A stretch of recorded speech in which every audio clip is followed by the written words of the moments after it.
One this side it's Gautam और आज मैं आपको बताऊंगा कुछ बाइकें जो कि 1.5 लाख के अंदर आती है ऑन रोड और जिस पर बैठकर आप लद्दाख, स्पीति और सेवन सिस्टर्स वगैरह कर सकते हैं यदि आप घूमने के शौकीन हैं। ओके सो ये जो मैंने जो बाइकें चूज़ की हैं ये मैंने चूज़ की है 6 पॉइंट्स के ऊपर देख के। बेसिकली पहला है आपका torque, BHP, tank range, tank capacity, ground clearance और आपका ऑन रोड प्राइस जो कि 1.5 लाख और 1.5 लाख के अराउंड आपको ऑन रोड पड़ेगी दिल्ली के अंदर। यदि दिल्ली से दिल्ली में हैं आप लोग, अलग अलग स्टेट्स में अलग अलग प्राइस हो सकते हैं इसके 2, 4, 6 हज़ार रुपये ऊपर नीचे मान के चलिएगा आप लोग। सारे के सारे वेरिएंट जो मैं बताऊंगा वो सारे BS6 है। अब इसमें कुछ बाइक्स ऐसी हो सकती हैं जो कि आपको पसंद हैं लेकिन मैंने नहीं रखी। उसके पीछे भी मैं सारे आपको कारण बताऊं कि मैंने कुछ कुछ बाइक हैं जो मैंने क्यों नहीं रखी। बेसिकली मेरे अकॉर्डिंग ये है कि यदि आप लॉन्ग ट्रिप कर रहे हो, यदि आप करने की प्लानिंग कर रहे हो तो दो चीज़ें बाइक के अंदर बहुत ज़रूरी होनी चाहिए जिसको आप टेक्निकली नाप नहीं सकते, टेक्निकली आप उसमें घुस के देख नहीं सकते। नंबर एक है बाइक कितनी रिलायबल है, बाइक की रिलायबिलिटी फैक्टर कितना है बाइक के अंदर। और नंबर दो, जो आप लगेज बांधोगे। बेसिकली जो बंदा 1.5 लाख तक की बाइक लेगा उसके वो ऐसा तो नहीं है कि वो प्रॉपर पैनियर्स वगैरह लेगा या फिर सैडल बैग वगैरह लेगा और पूरा प्रॉपर जो टूरिंग सेटअप होता है वो उसमें लगाएगा। नहीं, ऐसा नहीं है। तो वो कुछ ना कुछ जुगाड़ करके ही काम करेगा। जब भी आप अपने लगेज को जुगाड़ के साथ बांध के चलेंगे तो उसमें आप देखोगे कि कि आपकी बाइक में जगह भी होनी चाहिए कि थोड़ा बहुत आप एक्स्ट्रा सामान रख सको या ला सको कहीं से आप यदि घूम के आ रहे हैं तो ये सारी चीज़ें मैंने देख के सारी बाइकें रखी हैं। ओके सो बेसिकली चार्ट पे जाने से पहले, क्योंकि अराउंड 9 या 10 बाइक हैं, मैं एक के बारे में बताऊंगा तो यू नो वीडियो भी थोड़ी बोरिंग हो जाएगी और टेक्निकलिटी भी आप इतनी अच्छी तरीके से नहीं समझ पाएंगे। ठीक है, तो चलिए मैं आपको बोर्ड पे लेकर चलता हूँ। और चलिए तो फिर स्टार्ट करते हैं 1.5 लाख के अंदर अपनी वो सारी बाइकें जिसके बारे में मैंने भी आपको बताया है। लद्दाख, स्पीति एडवेंचर के लिए, सेवन सिस्टर्स के लिए और वो बाइकें जिस पर आप पर डे एटलीस्ट 500 किलोमीटर कर पाओ ट्रैवल बिना किसी प्रॉब्लम के। और मैक्सिमम मैंने जो वेटेज दिया है वो दिया है रिलायबिलिटी फैक्टर पर कि आपकी बाइक कितनी ज़्यादा रिलायबल है। ठीक है, तो ये रही सारी बाइकें में। मैं जो पहली बाइक है वो है होंडा की, होंडा हॉर्नेट 2.0। इसमें 184 का 184 सीसी का इंजन दिया हुआ है। ठीक है, और अभी अराउंड कुछ टाइम पहले ही ये इन्होंने लॉन्च की है। बट मैं यदि अपनी बात करूं, जो हॉर्नेट फर्स्ट वाली थी 160 होंडा हॉर्नेट 160, मुझे वो ज़्यादा अच्छी लगती थी in terms of power, reliability, सब चीज़ में भी। ये उतनी अच्छी नहीं है हॉर्नेट के मुकाबले होंडा। लेकिन फिर भी इसका इंजन देखिए, लुक देखिए, जगह देखिए, आई मीन जो सीटिंग पोस्चर है वो सब देखोगे तो बहुत अच्छी। एवेंजर 220 सब लोग जानते हैं इसके बारे में। एक्सपल्स है, NS 200 है, RTR 200 4V है, FZ नहीं है इसमें, ये FZ है। थोड़ा सा इसमें अंतर मिलेगा आपको, स्टिकरिंग का थोड़ा सा डिफरेंस है। ओके, इसमें इसमें बहुत लोगों को इसमें सरप्राइज़ होगा कि मैंने इसमें होंडा यूनिकॉर्न 160 भी रखी है, जबकि वो परफॉर्मेंस बाइक के कैटेगरी में नहीं आती। लेकिन फिर भी उसकी यदि आप बैठने का पोस्चर देखोगे ना, सिटिंग पोस्चर देखोगे और कितनी जगह उसमें मिलती है आपको, वो सब चीज़ देखोगे तो काफ़ी अच्छी टूरिंग उसमें आप कर सकते हो यदि आपका बजट ज़्यादा नहीं है। और कमाल की बात ये इस सेगमेंट में जो मैंने बाइक रखी है ना, इनमें सबसे कम प्राइस में ये आपको अवेलेबल हो जाएगी। जिक्सर है 150 जिक्सर जो कि नया मॉडल आया है अभी, और एक्स प्लेड है। ये सारी बाइक हैं टेक्निकलिटी के हिसाब से तो मैंने यहाँ पर रखी है, लेकिन उसके बाद भी जो हम टेक्निकलिटी में कभी नाप नहीं पाते वो है रिलायबिलिटी फैक्टर और कम से कम मेंटेनेंस किस में आएगा, जिसको हम हमेशा भूलते हैं। ठीक है, तो स्टार्ट करते हैं सबसे पहले टॉर्क से। इसमें टॉर्क कितना कितना है, कितना कितना नहीं है।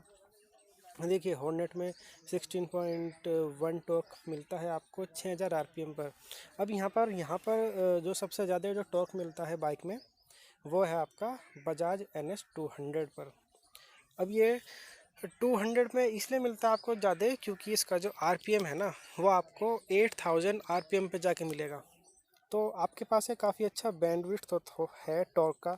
यदि आपके पास थोड़ा बहुत एक्स्ट्रा लगेज भी है जब भी आप उसको पुल कर पाओगे बिना किसी अ, दिक्कत के, बिना किसी ज़्यादा प्रॉब्लम के। लेकिन बजाज के साथ ये बात है कि यार इस थोड़े लंबे टाइम के बाद जो बजाज की गाड़ियां हैं उनमें मेंटेनेंस थोड़ा इंक्रीज़ हो जाता है। ठीक है, तो टॉर्क के हिसाब से मैं बात करूँ तो सबसे ज़्यादा टॉर्क आपका NS 200 में है।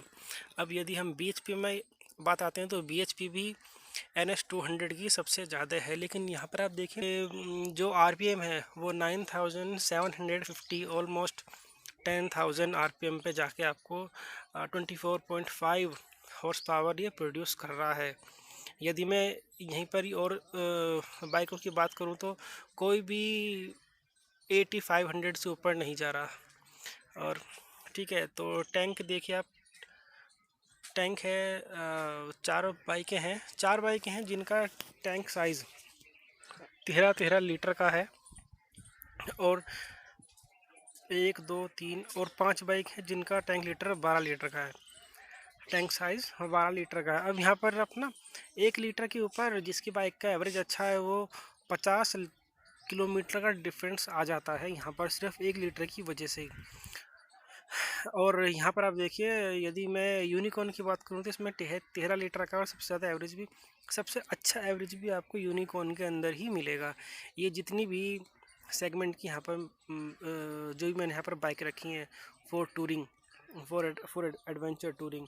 अब जो सबसे ज़्यादा इम्पोर्टेंट है टूरिंग में वो है आपका टैंक रेंज। एक फुल टैंक में आपकी बाइक कितनी चल सकती है वो है आपका। देखिए होंडा हॉर्नेट में है 540 किलोमीटर, एवेंजर में है सिर्फ 500 किलोमीटर, एक्सपल्स में 520 किलोमीटर, और NS 200 जिसमें ज़्यादा पावर है, ज़्यादा टॉर्क है, वो है आपका 400 किलोमीटर और सबसे कम यही है।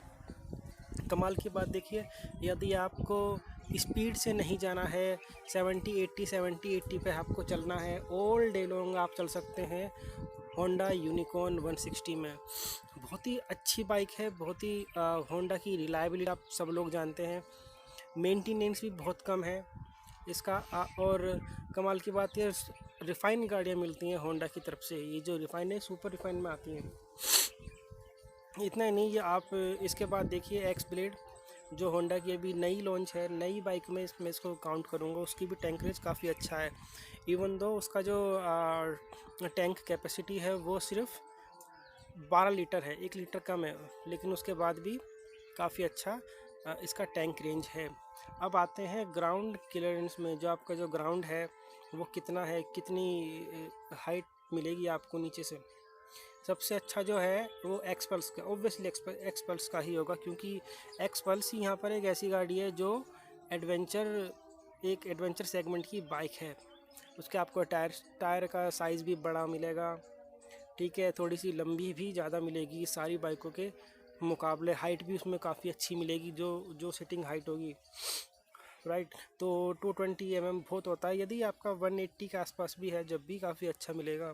क्योंकि एडवेंचर में एटलीस्ट 180 तो होना ही चाहिए यदि आप एडवेंचर टूरिंग कर रहे हैं तो। यहाँ पर जो सबसे कम है आपका वो है जिक्सर का 160। ओके, तो अब आते हैं वेट। तो वेट आपका मोटी मोटी सी बात है, जितना हल्का वेट होगा, पावर टू वेट रेशियो जिसको बोलते हैं हम लोग, टूरिंग करने के लिए उतनी ही अच्छी आपको तो सुविधा रहेगी। उसमें ये रहेगा कि जितना अच्छा पावर टू वेट रेशियो रहेगा आपका बैलेंस उतना ज़्यादा अच्छा बना रहेगा। इतना ही नहीं, आपका एवरेज भी काफ़ी अच्छा मिलेगा। जो कि सबसे कम वेट है वो है आपका FZS में, ठीक है। लेकिन यदि मैं बात करूं जैसा आपकी एवेंजर का है, उसमें 163 kg है, जो कि यहाँ की किसी भी बाइक में सबसे ज़्यादा है। लेकिन वही वाली बात है, फिर यदि आपका वेट ज़्यादा है बाइक का तो हाई स्पीड स्टेबिलिटी भी काफ़ी अच्छी मिलेगी बाइक के अंदर। तो चलिए अब आके देखते हैं कि इनके प्राइस कितने कितने हैं, ऑन रोड प्राइजेस क्या है इन सब बाइकों का ऑन रोड दिल्ली के अनुसार, दिल्ली की एरिया के अनुसार। तो हॉर्नेट आपको पड़ेगी 147 की, 1,47,000 के अराउंड दिल्ली में। एवेंजर पड़ेगी 146 की। एक्सपल्स पड़ेगी 134। NS 200 पड़ेगी 1,55,000 की। RTR 200 4V पड़ेगी आपको 1,53,000 की। FZS पड़ेगी 1,21,000 की। और 1,12,000 की पड़ेगी आपको होंडा यूनिकॉर्न 160। जिक्सर 150 पड़ेगी आपको 1,35,000। और एक्सपेल्ट पड़ेगी आपको 1,25,000। अच्छा, अब तो ये आ गई बात आपकी ऑन रोड प्राइजेस की। अब मैं कहता हूँ कि जिसको हाई स्पीड क्रूजिंग नहीं करनी है और मेंटेनेंस वगैरह कम देना है और ज़्यादा रिलायबल गाड़ी चाहिए मेरे अकॉर्डिंग, तो वो है उसके लिए होंडा यूनिकॉर्न। बहुत अच्छी है बाइक, सुपर कंफर्टेबल है, रिलायबल इंजन है, मेंटेनेंस भी बहुत कम है। ठीक है। अब यदि किसी को पावर क्रूजिंग करनी है थोड़ी बहुत भी, यदि उसको तेज़ तेज़ जाना है, चलना है अराउंड 90 तक, 90 to 100 पे जाना है यदि किसी को, तो हॉर्नेट 2.0 है। प्लस आपको यदि हॉर्नेट 2.0 नहीं लेनी तो RTR 200 4V भी ले सकते हैं। लेकिन यदि मैं RTR 200 की बात करूँ तो वो इस लॉट में सबसे ज़्यादा महंगी है।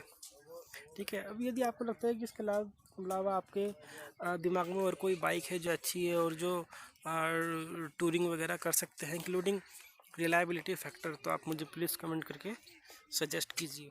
ओके। और कमेंट में ज़रूर बताइएगा कि आपको ये वीडियो कैसी लगी, ताकि आगे आने वाली जो वीडियो है मैं उसमें थोड़ा बहुत करेक्शन कर सकूँ। और आगे मैं जल्दी डालूँगा कि 3 लाख और 3.5 लाख के अंदर कौन सी एडवेंचर बाइक हैं जो आपको लेनी चाहिए फॉर टूरिंग और फॉर एडवेंचर टूरिंग के लिए। ठीक है, तब तक के लिए थैंक यू, बाय बाय।